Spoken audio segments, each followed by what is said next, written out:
Halo teman-teman, perkenalkan kami dari Praktikum Klimatologi Pertanian Fakultas Pertanian Universitas Gadjah Mada tahun 2021 kelompok 3. Di video kali ini kami akan memberikan informasi terkait dengan alat-alat meteorologi dan juga AWS atau Automatic Weather Station. Wah, kira-kira ada alat apa aja ya? Langsung saja kita ke alat yang pertama. Pertama, saya akan menjelaskan mengenai alat pengukur curah hujan seperti omnometer tipe observatorium. Omnometer tipe observatorium merupakan penangkap hujan manual yang menggunakan gelas ukur untuk pengukuran curah hujan dengan satuan alat ukur yaitu mm dan ketelitian sebesar 0,5 mm. Omnometer tipe observatorium terdiri dari 4 bagian, yaitu A. Mulut penakar, B. Corong sempit, C. Tabung penampung, dan D. Keran. Waktu pengukuran yang dilakukan dari alat ini yaitu setiap pagi pukul 7. Prinsip kerja dari alat omnometer tipe observatorium adalah menampung curah hujan. Jadi, saat terjadi hujan, air masuk ke dalam mulut penakar lalu dialirkan dan dikumpul dalam tabung penampung. Lalu, air diambil melalui keran dan dihitung volumenya menggunakan gelas ukur. Hasil pengukuran dari alat omnometer tipe observatorium ini yaitu nilai curah hujan berupa jumlah air yang terukur dalam gelas ukur dengan satuan milimeter per air. Adapun kelemahan dari alat ini yaitu data yang terukur hanya untuk jumlah curah hujan selama periode 24 jam, berisiko terjadinya kesalahan pembacaan dan berisiko terjadinya kerusakan pada gelas ukur. Selain kelemahan, adapun kelebihan dari alat omnometer tipe observatorium yaitu mudah dipasang, mudah digunakan, dan perawatan relatif mudah. Kedua, saya akan menjelaskan mengenai alat pengukur kelembaban nisbi udara seperti siklometer sangkar. Siklometer sangkar merupakan suatu alat yang berfungsi untuk mengukur kelembaban nisbi udara pada kecepatan angin 3 hingga 5 meter per detik dengan satuan alat derajat Celcius, satuan ukur persen, dan ketelitian sebesar 0,5 derajat Celcius. Siklometer sangkar terdiri dari 5 bagian, yaitu A. Statif, B. Termometer bola basah, C. Termometer bola kering, D. Kain kasa yang dibasahi, dan E. Bejana tempat air. Waktu pengukuran dari alat ini yaitu pengamatan dilakukan sebanyak 3 kali sehari, yaitu pada pukul 7 pagi, 1 siang, dan 6 malam. Adapun prinsip kerja dari siklometer sangkar ini yaitu berdasarkan hukum termodinamika. Nanti termometer bola basah ini akan diuapkan sehingga terjadinya keseimbangan atau dicapainya keadaan titik uap sampai dengan titik embun yang ditunjukkan oleh nilai termometer bola basah ini. Hasil pengukuran dari alat siklometer sangkar ini yaitu kelembaban relatif. Jadi dalam penggunaannya nanti suhu dalam termometer bola kering akan lebih tinggi daripada suhu dalam termometer bola basah. Adapun kelemahan dari alat ini yaitu data yang diperoleh masih mentah, penggunaannya terbatas dan rumit, serta penggunaannya kurang efisien. Namun, adapun kelebihannya dari alat siklometer sangkar ini yaitu kecepatan angin yang dihasilkan pada reservoir termometer bola basah ini adalah 3 hingga 5 meter per detik, dan alat sensornya ini aman dari sinar matahari, hujan, dan tiupan angin. Alat pengukur suhu udara. Salah satu alat pengukur suhu udara yaitu ada termometer maksimum minimum Fix-Bellamy. Termometer Fix-Bellamy merupakan suatu alat yang digunakan untuk mengukur suhu udara maksimum dan minimum dalam jangka waktu tertentu. Termometer ini memiliki beberapa bagian, yaitu yang pertama ada reservoir, yang kedua ada pipa kapiler berisi alkohol, yang ketiga ada pipa kapiler berisi air raksa, yang keempat ada indeks penunjuk suhu maksimum, yang kelima ada indeks penunjuk suhu minimum, dan terakhir ada tombol pengembalian indeks. Termometer Fix-Bellamy memiliki satuan derajat Celcius dengan ketelitian 0,1 derajat Celcius. Prinsip kerja dari termometer ini menggunakan prinsip memuai ruang zat cair, alkohol, dan air raksa. Dengan cara kerjanya yaitu indeks penunjuk suhu maksimum hanya dapat bergerak ke atas jika didorong oleh kolom air raksa pada saat memuai. Sedangkan indeks penunjuk suhu minimum hanya dapat bergerak jika ditarik oleh kolom alkohol ke arah reservoir pada saat menyusut. Cara pengamatannya yaitu suhu maksimum dan minimum dibaca pada ujung bawah indeks. Indeks bagian kanan menunjukkan suhu maksimum dan indeks bagian kiri menunjukkan suhu minimum. Pengamatan dilakukan pada pukul 4 sore hari. Kelebihan dari termometer ini yaitu yang pertama, alat ini praktis karena suhu dapat dibaca secara langsung pada alatnya. Yang kedua, dapat mengetahui suhu maksimum dan minimum secara bersamaan. Yang ketiga, ukuran termometer ini kecil dan beratnya itu relatif ringan. Sementara kekurangan dari termometer ini yaitu yang pertama, kurang terlalu teliti karena terdapat perbedaan antara muai raksa dan alkohol. Yang kedua, alkohol sering menguap, kemudian berkondensasi dan menempel di dinding kapiler sebelah atas. Yang ketiga, termometer ini tidak memiliki pelindung. Alat pengukur suhu sekaligus kelembaban nisbi udara. Salah satu alat pengukur suhu sekaligus kelembaban di udara, yaitu ada termohidrograf. Termohidrograf merupakan suatu alat yang berfungsi untuk mengukur suhu dan kelembaban udara dalam satu waktu.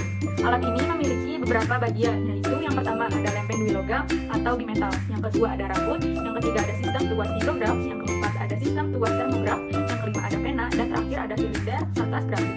Termohidrograf memiliki satuan derajat Celcius dan persen dengan ketelitian 0,1 derajat Celcius. Prinsip kerja dari alat ini yaitu termometer menggunakan prinsip menguai dui logam, sedangkan hidrometer menggunakan higroskopis rambut. Cara kerjanya yaitu pada termograf kenaikan suhu menyebabkan keping dui logam menguai yang akan menggerakkan tuas termograf dan menggores pada kertas grafik. Sementara pada hidrograf, setiap kenaikan kelembaban udara maka akan menyebabkan uap air naik dan diserap oleh rambut yang kemudian menggerakkan tuas hidrograf dan menggores pada kertas grafik.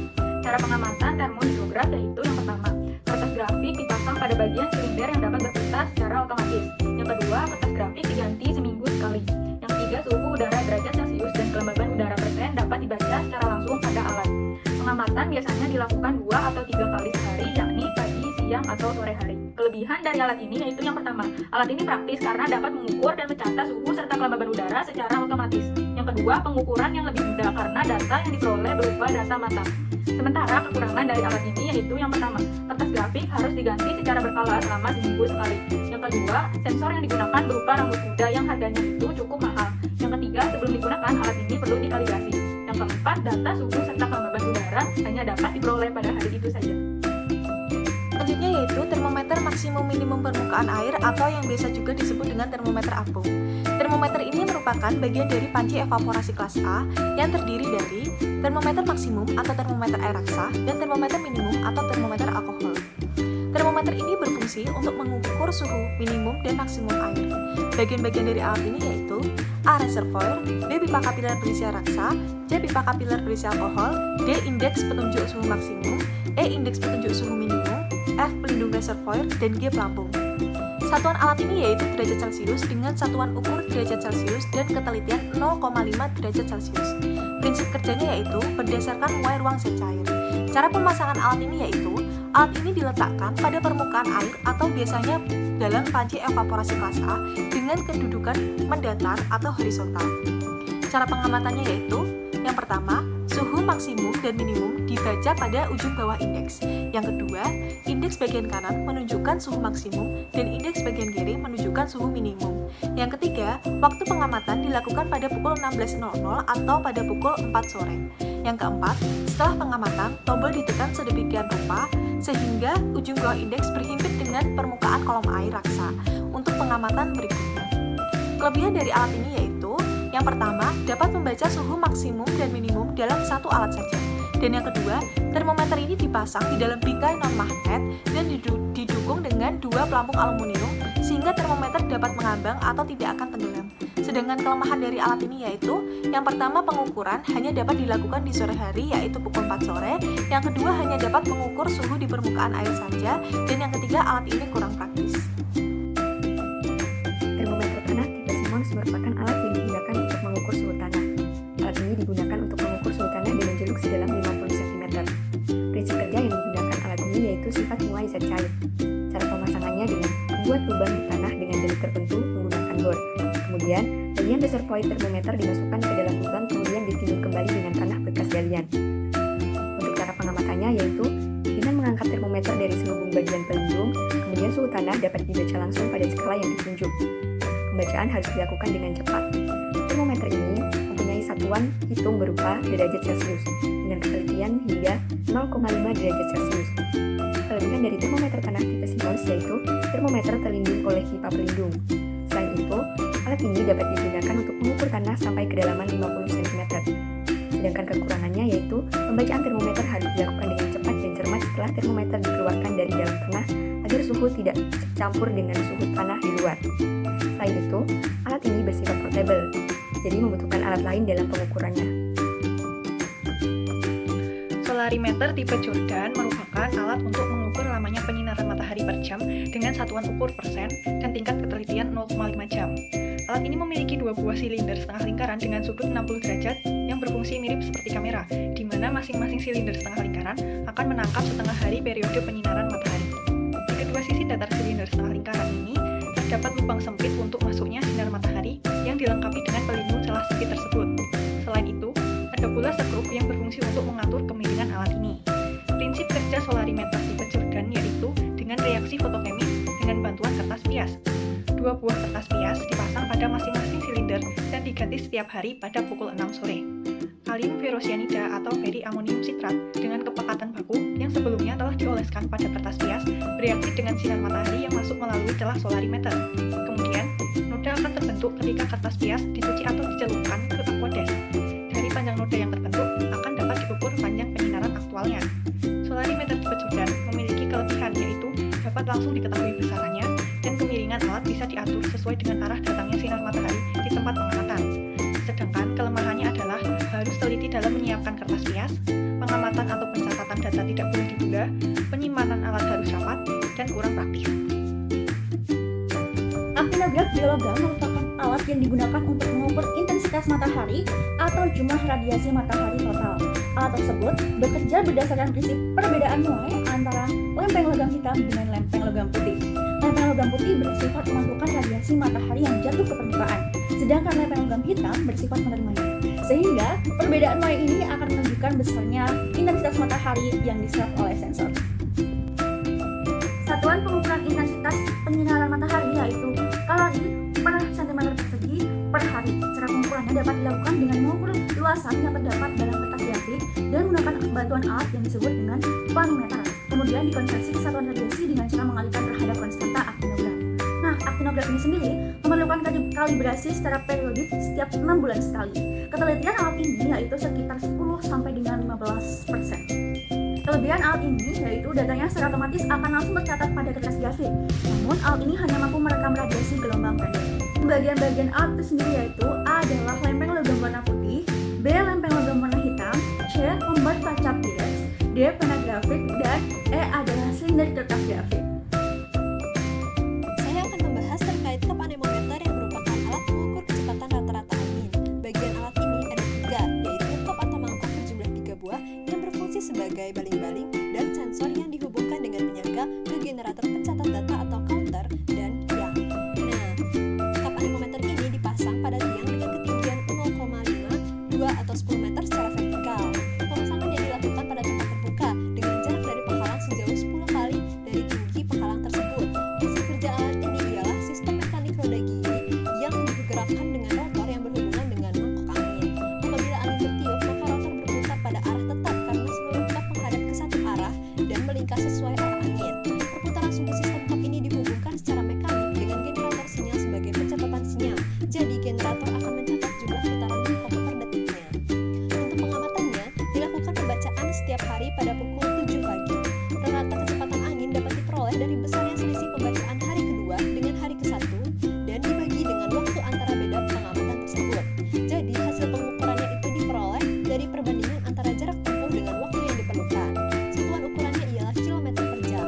Nah, cup anemometer ini memiliki beberapa kelebihan, yaitu dapat menerima arah angin dari manapun dan dapat diketahui kecepatan angin per harinya. Di samping kelebihannya, alat ini juga memiliki kekurangan, yaitu rawan dengan sambaran petir bagi tiang cup anemometer dengan ketinggian 10 meter dengan ujung-ujung runcing sehingga perlu pemasangan alat penempa petir, dan anemometer jenis ini hanya mampu mengukur rata-rata kecepatan angin selama satu periode pengamatan. Selanjutnya saya akan menjelaskan mengenai pisau evaporimeter, yaitu salah satu alat yang digunakan untuk mengukur jumlah atau besarnya penguapan yang terjadi selama kurang lebih 24 jam. Alat ini terdiri dari 3 bagian utama, yaitu tabung kaca untuk menyimpan air, lalu di bagian bawah ada kawat penjepit yang digunakan untuk meletakkan kertas saring, dan bagian atas itu ada lubang yang digunakan untuk menggantung alat tersebut. Satuan dari alat ini adalah mililiter, sedangkan satuan pengukurannya adalah milimeter, serta ketelitian alat sebesar 0,05 ml. Prinsip kerjanya adalah pengukuran selisih tinggi permukaan air. Cara kerjanya, air yang ada di dalam tabung itu akan membasahi kertas saring yang ada di bawahnya karena adanya penguapan. Lalu air yang di dalam tabung itu akan berangsur-angsur turun membasahi kertas saring. Cara pengamatannya dilakukan sehari sekali. Mula-mula pengamatan permukaan air, lalu pengamatan kedua dilakukan keesokan harinya, yaitu kurang lebih pukul 2 siang atau 4 sore. Biasanya penguapan adalah selisih antara pengamatan pertama dengan pengamatan kedua. Alat ini memiliki kelebihan dan kekurangan. Kelebihannya antara lain harganya relatif murah serta ukuran alat ini kecil sehingga mudah dipasang atau ditempatkan.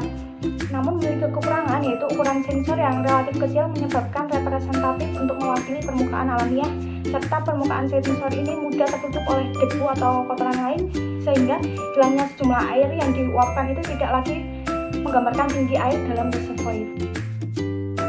Selanjutnya akan kita bahas mengenai Automatic Weather System atau AWS. AWS adalah suatu sistem peralatan terpadu yang dibuat untuk mengumpulkan data cuaca secara otomatis sehingga dapat mempermudah proses pengamatan cuaca.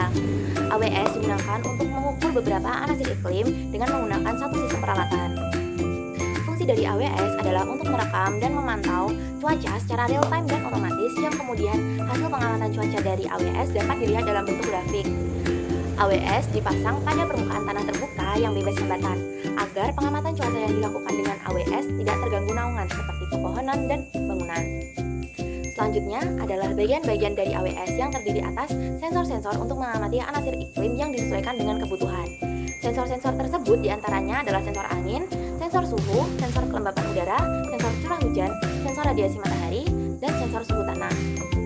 Selain sensor-sensor tersebut, terdapat pula box AWS yang di dalamnya terdapat data logger untuk memproses data cuaca.